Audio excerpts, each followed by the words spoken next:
एक अमीर व्यापारी सड़क पर जाते हुए एक भूखे आदमी को देखता है। वह उसकी ओर देखता है और कुछ सिक्के फेंक देता है। भूखा आदमी कहता है, मुझे पैसा नहीं, खाना चाहिए था। व्यापारी को एहसास होता है कि उसने केवल दिखावे के लिए मदद की थी, असली जरूरत को समझे बिना। वह वापस जाता है और उसे खाना खिलाता है। दोनों का दिल भर जाता है।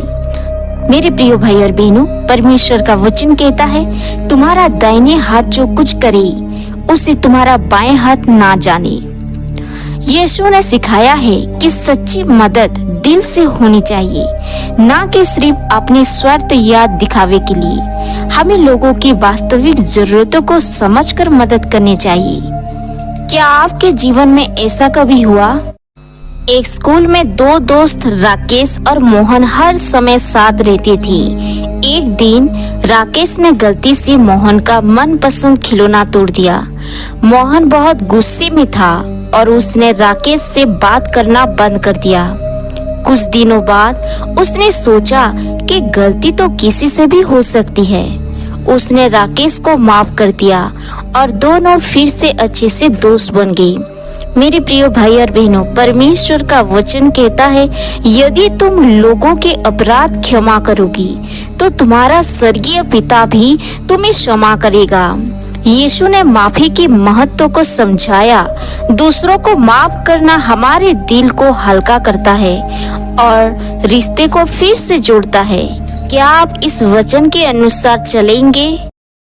एक गांव में दो किसान रहते थे, राम और श्याम। राम की फसल बहुत अच्छी होती थी, जबकि श्याम की फसल कमजोर। श्याम ने परमेश्वर से शिकायत की कि राम की फसल क्यों अच्छी हो रही है, जबकि उसकी नहीं।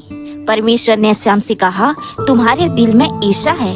श्याम ने मन की शांति के लिए राम से मित्रता कर ली और जब दोनों मिलकर अपनी खेतों में मेहनत करने लगे, जल्द ही श्याम की फसल भी राम के बराबर आने लगी। मेरे प्रिय भाई और बहनों, परमेश्वर का वचन कहता है, ईर्ष्या से हड्डियां सड़ जाती है। यीशु ने सिखाया है कि हमें दूसरों से ईर्ष्या नहीं करनी चाहिए। ईर्ष्या हमें भीतर से कमजोर करती है और शांति छीन लेती है। दूसरों की भलाई में ही हमारी भलाई छिपी होती है। आमीन। मैं विश्वास करती हूँ आज से आप ईर्ष्या नहीं करेंगे। यीशु मसीह ने हमें सत्य और प्रेम की शिक्षाएं दी। बाइबल कहती है, यीशु ने कहा, तुम एक दूसरे से प्रेम करो जैसे मैंने तुमसे प्रेम किया है। उनकी शिक्षाएं हमें सिखाती है कि कैसे हमें दूसरों के प्रति दया और करुणा दिखानी चाहिए और अपने जीवन में सत्य का पालन करना चाहिए। आमीन। बाइबल में यीशु मसीह के महान कार्यों का उल्लेख मिलता है। उन्होंने भूखों को खाना खिलाया, बीमारों को चंगा किया और मृतकों को जीवित किया। परमेश्वर का वचन कहता है, तब यीशु ने उनसे कहा, तुम विश्वास करो तो परमेश्वर के कामों को देखोगी। ये कार्य हमें सिखाते हैं कि उनके पास अनंत शक्ति है और आज भी वह हमारे जीवन में अद्भुत काम कर सकते हैं। आमीन। यीशु मसीह का उद्देश्य दुनिया को उद्धार देना था। बाइबल कहती है, मनुष्य का पुत्र खोए हुए को ढूंढने और उद्धार करने आया है। उन्होंने हमें पाप और मृत्यु से बचाने के लिए अपने प्राण त्याग दिए। उनका उद्देश्य आज भी हमें अनंत जीवन देने का है। क्या आप उसे स्वीकार करेंगे? यीशु मसीह ने हमारे पापों के लिए अपना बलिदान दिया। बाइबल में लिखा है, परंतु परमेश्वर ने हम पर अपने प्रेम के यही प्रकट किया कि जब हम पापी ही थे तो मसीह हमारे लिए मरा। उनका यह बलिदान हमें अनंत जीवन की ओर ले जाता है। आइए उनके इस बलिदान को याद करते हुए उनके रास्ते पर चले। यीशु मसीह में हमें एक नई जिंदगी मिलती है। बाइबल कहती है, इसीलिए यदि कोई मसीह में है तो वह नई सृष्टि है। पुरानी बातें जाती रही, देखो सब कुछ नया हो गया। मसीह में एक नई शुरुआत मिलती है जो हमें पापों से मुक्ति और अनंत जीवन की दिशा दिखाती है। क्या आप इस नई जिंदगी को अपनाना चाहेंगे? यीशु मसीह हमें ऐसी शांति देते हैं जो दुनिया नहीं दे सकती। बाइबल में लिखा है, मैं तुम्हें शांति दे जाता हूँ, अपनी शांति तुम्हें देता हूँ। जैसा संसार देता है वैसा मैं तुम्हें नहीं देता। उनकी शांति हमारे दिल और मन को हर परिस्थिति में सुरक्षित रखती है। क्या आप उस शांति को प्राप्त कर रहे हैं? यीशु का स्पर्श अद्भुत चमत्कार करता है। बाइबल में एक घटना आती है जब एक स्त्री ने अपने विश्वास के साथ यीशु के वस्त्र को छुआ और वह चंगी हो गई। यह हमें सिखाता है कि विश्वास के साथ यीशु से कुछ भी मांगा जाए तो चमत्कार होता है। उनकी कृपा आज भी हमें चंगा करती है। आमीन। यीशु मसीह का प्रेम इतना अनमोल है कि यह हर पापी के लिए उपलब्ध है।